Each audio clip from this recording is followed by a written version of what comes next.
తగలబెట్టండి sir Niranjan గారు. ఛత్రపతి సినిమాలో ఒక పాట ఉంది. నల్లని వన్నీ నీళ్ళని తెల్లని వన్నీ పాలని అనుకున్నా గనుకే కుమిలిపోతున్నా. ఇప్పుడు ఈ లిరిక్స్ మన బెల్లంకొండ హీరోకి పర్ఫెక్ట్గా సూట్ అవుతాయి. యూట్యూబ్లో తన హిందీ డబ్బింగ్ సినిమాలకు వచ్చిన మిలియన్ల వ్యూస్ చూసి బాలీవుడ్లో తనకు విపరీతమైన క్రేజ్ వచ్చేసిందని, ఇక అక్కడ రాజ్యమేలొచ్చని మనోడు భ్రమపడ్డాడు. తీరా ఛత్రపతి సినిమాను హిందీలో రీమేక్ చేసి వదిలాక అసలు విషయం తెలిసొచ్చింది.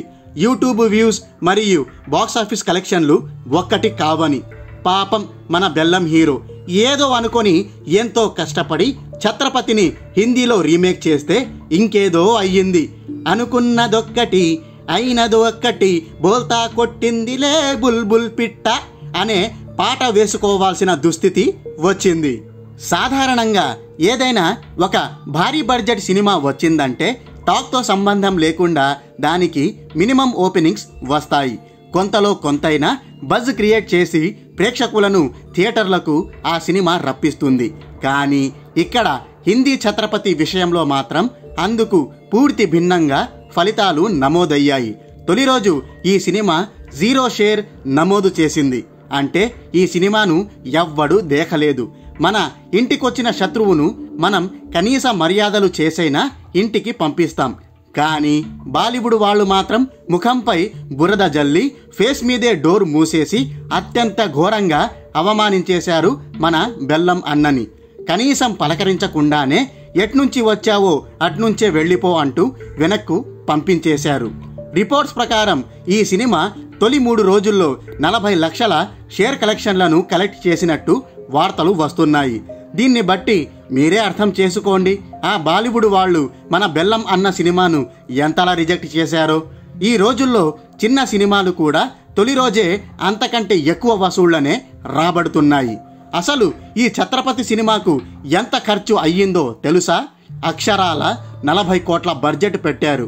అంతేకాదండోయ్, ప్రింటింగ్కి 5 కోట్లు, మరో 5 కోట్లు ప్రమోషన్ కార్యక్రమాలకు ఖర్చు పెట్టారు. అంటే ఓవరాల్గా ఈ ఛత్రపతి హిందీ రీమేక్కు 50 కోట్లు పెట్టారు. కానీ ఈ సినిమా ఎంత కలెక్ట్ చేసింది? తొలి వీకెండ్లో కేవలం 40 లక్షల షేర్ మాత్రమే. సరే, మన బెల్లం అన్న సాటిస్ఫాక్షన్ కోసం ఇది ఫుల్ రన్ లోపు 1 కోటి షేర్ కలెక్షన్లను కలెక్ట్ చేస్తుందని అంచనా వేసుకుందాం. ఆ లెక్కన ఎంత నష్టం మిగిలినట్టు? అక్షరాల 49 కోట్లు. మన ఇండియన్ హిస్టరీలో ఎన్నో సినిమాలు డిజాస్టర్లుగా నిలిచాయి. కానీ ఇంత ఘోరంగా బోల్తా కొట్టడం మాత్రం ఇదే మొదటిసారి.